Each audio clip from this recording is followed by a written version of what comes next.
तो क्या हाल है आप सभी की। उम्मीद करते हैं सब अच्छे होंगे, सब बढ़िया होंगे, अपने अपने घर पे मौज काट रहे होंगे। तो देखिए भारत में कई सारे राज्य हैं, तो उन राज्यों के बीच में कभी कभी हमें देखने को मिलता है मतभेद हो जाते हैं। जैसे कर्नाटक का महाराष्ट्र के साथ है कि भाई जो बेलगावी है वो कर्नाटक कहता है कि ये तो हमारा ही है क्योंकि उसके अंदर आता है, जबकि महाराष्ट्र कहता है कि ये हमारा है। और इसके अलावा कर्नाटक और तमिलनाडु के बीच में कावेरी नदी का भी डिस्प्यूट चल रहा है, जिसका अभी तक भी कोई ख़त्म नहीं हुआ है। तो यहाँ पर बहुत सारे जो राज्य है वो यहाँ पर देखने को मिलता है कि आपस में कहीं ना कुछ चीज़ों के ऊपर यहाँ पर मतभेद देखने को मिलता है। और अभी रिसेंटली यहाँ पर पंजाब और हिमाचल प्रदेश के बीच में हमें यहाँ पर डिस्प्यूट देखने को मिला, और वो मिला है शनान पावर प्रोजेक्ट के ऊपर। क्योंकि देखा जाए तो यहाँ पर जो शनान पावर प्रोजेक्ट है वो है तो यहाँ पर जोगिंदरनगर मंडी ज़िले में जो हिमाचल प्रदेश में आता है, लेकिन उसके ऊपर यहाँ पर जो लीज़ थी वो यहाँ पर पंजाब के ऊपर थी कि भाई पंजाब ने यहाँ पर ये लीज़ पर ले रखा था 99 साल की, लेकिन अब उसकी लीज़ ख़त्म हो गई है, जिसकी वजह से यहाँ पर जो चीज़ें हैं वो यहाँ पर दोनों के बीच में काफ़ी ज़्यादा मतभेद कर रही है कि भाई पंजाब की सरकार कह रही है कि भाई नहीं ये जो है लीज़ जो है ख़त्म नहीं हुई, जबकि ये जो हिमाचल प्रदेश है वो कह रही है कि भाई ये लीज़ ख़त्म हो गई, तो ये जो प्रोजेक्ट है वो अब यहाँ पर हिमाचल के साथ ही रहेगा। तो इस चीज़ को देखते हुए यहाँ पर जो पंजाब की जो सरकार है वो चली गई है सुप्रीम कोर्ट में। हालांकि देखा जाए तो जो सुप्रीम कोर्ट है उसके ऊपर सुनवाई तो यहाँ पर अप्रैल के महीने में करेगा, लेकिन केंद्र सरकार ने यहाँ पर ये कह दिया कि भाई जो भी यहाँ पर स्टेटस को है वो उसको मेंटेन करो, यानी कि यहाँ पर जो भी चीज़ें पहले से चलती हुई आई है वो यहाँ पर चलती रहे। तो आज के बारे में पूरी डिटेल के साथ बात करते हैं कि भाई शानन पावर प्रोजेक्ट क्या है और ये जो दोनों राज्य हैं उनके बीच में ये डिस्प्यूट क्यों देखने को मिलता है। आज इसके बारे में पूरी डिटेल के साथ बात करते हैं, लेकिन उससे पहले अगर आप चैनल पर नए हो तो सब्सक्राइब जरूर कर देना चैनल को, वीडियो को चाहे लाइक करो या डिसलाइक करो, लेकिन चैनल को सब्सक्राइब जरूर कर देना। तो चलिए वीडियो का आगाज़ करते हैं। तो देखिए ये है शनान पावर प्रोजेक्ट। अब देखिए यहाँ पर जो आज़ादी से पहले की बात थी है, तो आज़ादी के से पहले यहाँ पर काफ़ी ज़्यादा प्रिंसली स्टेट होते थे, यानी कि रियासतें होती हैं जिसको यहाँ पर अलग अलग जो रूलर है वो यहाँ पर रूल करते थे। तो हिमाचल प्रदेश में भी यहाँ पर एक जोगिंदरनगर की रियासत थी जिसको यहाँ पर रूल कर रहे थे जोगिंदर बहादुर साहब। तो तब यहाँ पर 1925 में यहाँ पर शनान हाइड्रो पावर प्रोजेक्ट जो है वो यहाँ पर लीज़ पर दे दिया गया किसको, पंजाब की सरकार को। तो उस समय यहाँ पर जो लीज़ एग्रीमेंट किया गया था वो दो लोगों के बीच में किया गया था, जो जोगिंदरनगर के जो रूलर थे जोगिंदर बहादुर उनके बीच में, और जो पंजाब के जो चीफ इंजीनियर थे बीसी भट्टी उनके बीच में हुआ था। जो बीसी भट्टी जो थे वो पंजाब को रिप्रेजेंट कर रहे थे और उसके चीफ इंजीनियर थे।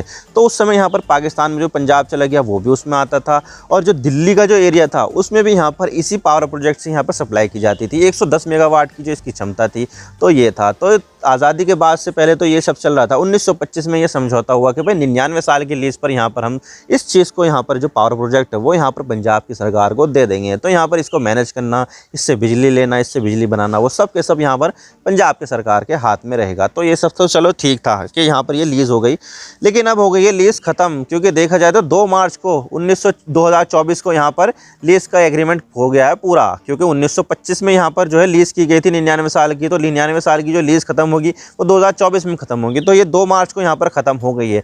जिसके बाद यहाँ पर जो शानन पावर प्रोजेक्ट है वो यहाँ पर कह रहा है कि हिमाचल प्रदेश कि भाई यहाँ पर जो शानन पावर प्रोजेक्ट है वो यहाँ पर अब हिमाचल के पास ही रहेगा। तो लीज खत्म हो गई है, जिसकी वजह से शानन पावर प्रोजेक्ट है वो यहाँ पर अब हिमाचल सरकार के पास रहेगा। और ये चीज़ के बारे में सुखविंदर सुक्खू ने यहाँ पर जो पंजाब की जो सीएम है भगवंत मान, उसको यहाँ पर 1 साल पहले सूचना दे दी कि भाई यहाँ पर जो इसका जो कंट्रोल है वो अब यहाँ पर हिमाचल प्रदेश की सरकार यहाँ पर लेगी। और जब यहाँ पर इंडिपेंडेंस हो जाती है तो तब यहाँ पर पाकिस्तान का जो पंजाब था वो यहाँ पर अलग हो जाता है, जिसकी वजह से यहाँ पर जो ट्रांसमिशन लाइन जा रही थी वो अमृतसर में रुक जाती है। अमृतसर से यहाँ पर पाकिस्तान को जाने वाली जो लाइन थी वो काट दी जाती है कि भाई चलो हम यहाँ पर पाकिस्तान को नहीं दे रहे हैं। अब जो इसकी बिजली होगी वो यहाँ पर इंडियन पंजाब की होगी, क्योंकि हरियाणा उस समय बना नहीं था। हरियाणा जो बना है वो पंजाब स्टेट से काट कर ही उसको बनाया गया है। तो यहाँ पर हरियाणा और पंजाब और दिल्ली ये सब एक ही थे। तो यहाँ पर जब बिजली जो जा रही थी वो इसी प्रोजेक्ट से जा रही थी। तो आज़ादी के बाद ये सब चला, लेकिन मामला तब सामने आया जब यहाँ पर जो स्टेट्स थे उसको रीऑर्गेनाइज किया। 1966 में इसको रीऑर्गेनाइज किया। हिमाचल प्रदेश तब यहाँ पर एक स्टेट नहीं होता था, यूनियन टेरिटरी होती थी। तो 1966 में यहाँ पर यूनियन टेरिटरी थी हिमाचल प्रदेश, लेकिन स्टेट्स को यहाँ पर रीऑर्गेनाइज किया गया था। तो तब यहाँ पर जो शानन पावर प्रोजेक्ट है वो यहाँ पर पंजाब को एलोकेट कर दिया था कि भाई यहाँ पर जो यूनियन टेरिटरी है वो यहाँ पर अभी केंद्र सरकार के हाथ में है। तो इसको बेहतर तरीके से काम चला सकता है वो यहाँ पर पंजाब की सरकार चला सकती है। तो केंद्र सरकार ने यहाँ पर जो शानन पावर प्रोजेक्ट है वो यहाँ पर दे दिया था पंजाब को। तो पंजाब यहाँ पर इसी बूते पर यहाँ पर जो क्लेम है वो कर रहा है कि भाई यहाँ पर अब लीज का वीज का कोई मतलब नहीं है। यहाँ पर केंद्र सरकार ने ये जो पावर प्रोजेक्ट था वो दिया था पंजाब का। तो ये जो पंजाब का जो पावर प्रोजेक्ट है वो अब पंजाब के हाथ में ही रहेगा, चाहे वो हिमाचल प्रदेश में ही क्यों ना हो। लेकिन अगले साल यहाँ पर यानी कि 1967 में हिमाचल प्रदेश को यहाँ पर यूनियन टेरिटरी से हटाकर एक प्रॉपर स्टेट बना दिया गया, विधानसभा बना दी गई वहाँ पर, जिसकी वजह से यहाँ पर जो प्रोजेक्ट था वो यहाँ पर ये देखा जा रहा था कि भाई यहाँ पर है तो ये हिमाचल प्रदेश में, लेकिन यहाँ पर इसको कंट्रोल कौन कर रहा है, पंजाब कर रहा है। लेकिन यहाँ पर लीज एग्रीमेंट की वजह से यहाँ पर हिमाचल प्रदेश कुछ कह नहीं रहा था, क्योंकि यहाँ पर 99 साल की लीज हुई थी और 99 साल की जो लीज थी वो यहाँ पर 2024 में खत्म होने वाली थी। तो अब यहाँ पर आ गया 2024, जिसकी वजह से यहाँ पर जो हिमाचल प्रदेश वो अब इस पर पूरा क्लेम कर रहा है कि भाई 99 साल की लीज थी, 99 साल की लीज हो गई 2024 में खत्म, तो ये जो पावर प्रोजेक्ट है वो अब होगा यहाँ पर हिमाचल प्रदेश का। जबकि यहाँ पर जो पंजाब का क्लेम है वो ये क्लेम है कि 1966 में यहाँ पर केंद्र सरकार ने जो पावर प्रोजेक्ट है वो यहाँ पर पंजाब की सरकार को एलोकेट कर दिया था कि भाई यहाँ पर इसको तुम मेंटेन करो, इसकी बिजली तुम इस्तेमाल करो। जिसकी वजह से यहाँ पर वो पंजाब जो है वो ये क्लेम कर रहा है कि नहीं नहीं नहीं नहीं, लीज वीज को छोड़ो, यहाँ पर केंद्र सरकार ने हमें दे दिया था, जिसकी वजह से ये जो पावर प्रोजेक्ट है वो हो गया है अब पंजाब की सरकार के पास, यानी कि पंजाब की मिल्कियत हो गई यही है। लेकिन अब 2 मार्च को हो गया 99 साल के लिए इसका खत्म, तो जिसकी वजह से यहाँ पर जो इसका कंट्रोल है वो यहाँ पर अब हिमाचल प्रदेश की सरकार लेना चाहती है कि नहीं नहीं, 99 साल की लीज खत्म हो गई है, तो ये जो हिमाचल प्रदेश की सरकार है वो अब इसको टेक ओवर करेगी। लेकिन इसको देखते हुए यहाँ पर जो पंजाब की सरकार है वो चली गई सुप्रीम कोर्ट में।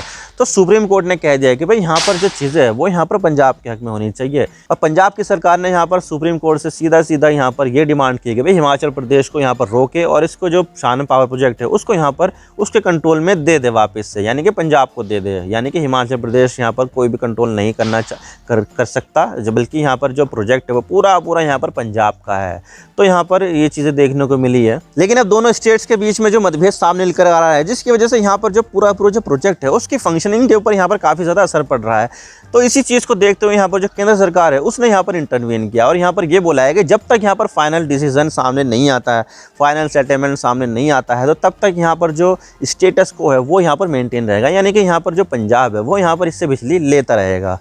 जिसकी वजह से यहाँ पर जो केंद्र सरकार है उन्होंने यहाँ पर मध्यस्थता की है कि भाई यहाँ पर फंक्शनिंग करता रहना चाहिए और जो स्टेटस को है उसको मेंटेन करना चाहिए। तो केंद्र सरकार ने जो ऑर्डर दिया है ना कि भाई अभी स्टेटस को मेंटेन रखो, तो ये एक इंटरिम ऑर्डर है, यानी कि अंतरिम आदेश है, कोई परमानेंट सोल्यूशन नहीं है। तो जब तक यहाँ पर परमानेंट सोल्यूशन नहीं होगा तो तब तक यहाँ पर स्टेटस को मेंटेन रहेगा। तो शानन पावर प्रोजेक्ट है, इसकी वजह से यहाँ पर जो दोनों राज्य है वो यहाँ पर जो है आपस में मतभेद सामने निकल रहा है उन दोनों राज्यों के बीच में। हिमाचल प्रदेश कह रहा है कि भाई यहाँ पर 99 साल की लीज खत्म, तो ये जो पावर प्रोजेक्ट है वो अब आ गया हिमाचल प्रदेश के हाथ में। जबकि पंजाब का ये क्लेम है कि भाई यहाँ पर जब स्टेट का रीऑर्गेनाइजेशन हो रहा था 1966 में, तो तब यहाँ पर जो पावर प्रोजेक्ट है वो दे दिया गया था पंजाब की सरकार को। तो इसका जो हक है वो यहाँ पर पंजाब की सरकार को मिलता है, चाहे लीज एग्रीमेंट कुछ भी हो, क्योंकि लीज एग्रीमेंट के बाद ये हुआ था और केंद्र सरकार ने इसका जो पोजीशन है वो यहाँ पर पंजाब की सरकार को दिया था। तो पंजाब की सरकार तो कह रही है कि भाई यहाँ पर इसका पोजीशन पंजाब की सरकार को 1996 में मिला था, जबकि हिमाचल प्रदेश की सरकार ये कह रही है कि भाई यहाँ पर लीज एग्रीमेंट 99 साल का था, तो लीज एग्रीमेंट हो गया है 2024 में पूरा, जिसकी वजह से इसका पूरा जो हक है वो यहाँ पर मिलेगा हिमाचल प्रदेश को। अब देखते हैं इन दोनों राज्यों के बीच में मतभेद जो सामने निकल रहा है उसका सेटलमेंट क्या होता है या फाइनल डिसीजन क्या निकल कर आता है, ये देखने वाली बात होगी। वैसे देखा जाए तो राज्यों के बीच में कई सारे मुद्दे हैं वो अभी तक भी सुलझे नहीं है, चाहे वो कर्नाटक और महाराष्ट्र के बीच में बेलगावी का मामला हो या फिर कर्नाटक और तमिलनाडु के बीच में कावेरी नदी के पानी के मुद्दे का मामला हो। तो राज्यों के बीच में अभी तक भी ये मामले सुलझे नहीं हैं। अब देखने वाली बात होगी क्या यहाँ पर जो पंजाब और हिमाचल प्रदेश है वो अपने मतभेद भुलाकर इस मुद्दे को सुलझा सकते हैं या फिर एक लॉन्ग टर्म वाला एक मुद्दा रहेगा, ये तो देखने वाली बात होगी। हालांकि देखा जाए तो अप्रैल के महीने में इसकी सुनवाई जो है सुप्रीम कोर्ट में होगी, तो तब देखने वाली बात होगी कि सुप्रीम कोर्ट यहाँ पर क्या आदेश देती है। क्या यहाँ पर जो दोनों राज्य है वो सुप्रीम कोर्ट के आदेश से पहले कोई सेटलमेंट करते हैं, नहीं, ये देखने वाली बात होगी। मैं तो बस इतना ही कहना चाहता हूँ। वीडियो का थोड़ा सा भी पसंद आए तो लाइक कर देना और डिसलाइक कर देना, लेकिन चैनल को सब्सक्राइब जरूर कर देना। आपके इस सब्सक्रिप्शन से हमें आगे कॉन्टेंट बनाने की मोटिवेशन मिलती है। Thank you for watching, I really appreciate your precious time. God bless you all, now signing off.